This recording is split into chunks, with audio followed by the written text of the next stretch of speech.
नमस्कार शेतकरी बांधवांनो, तुमचं सर्वांचं आपल्या माझी माहिती या यूट्यूब चॅनलवर स्वागत करतो।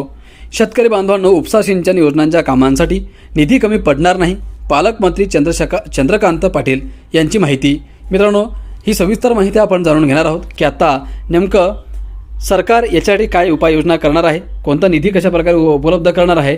त्यामुळे हा व्हिडिओ तुम्ही शेवटपर्यंत बघा आणि शेतकरी असाल तर शेवटपर्यंत नक्कीच बघा, कारण की महत्त्वपूर्ण माहिती तुम्हाला जाणून घेणं अत्यंत गरजेचं आहे। तर चला जास्त वेळ न घेता आजच्या व्हिडिओला आपण सुरुवात करूयात। पण व्हिडिओमध्ये समोर जाण्याअगोदर तुम्हाला एक छोटीशी विनंती करतो की मित्रांनो, तुम्ही आपल्या माझी माहिती या यूट्यूब चॅनलला अजूनही सबस्क्राईब केलं नसेल तर लवकरात लवकर सबस्क्राईब करून घ्या, कारण अशीच महत्त्वपूर्ण माहिती तुम्हाला रोज पाहायला मिळणार आहे। तर चला जाणून घेऊया ती सविस्तर माहिती। शेतकरी मित्रांनो, उपसा सिंचन योजनांच्या माध्यमातून दुष्काळी व वंचित भागाला पिण्यासाठी व शेतीसाठी पाणी मिळाले असून या माध्यमातून जिल्ह्याच्या विकासाला गती मिळाली आहे। या योजनांची उर्वरित कामे गतीने व दर्जेदार करावीत।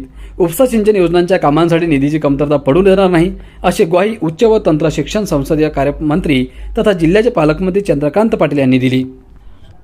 ताकारी टेंभू म्हैसाळ प्रकल्प सिंचन व्यवस्थापन आढावा व विस्तारित म्हैसाळ योजना या विस्तारित टेंभू योजनांचे कामकाज व सद्यस्थितीच्या आढावा बैठकीच्या अध्यक्षस्थानावरून ते बोलत होते।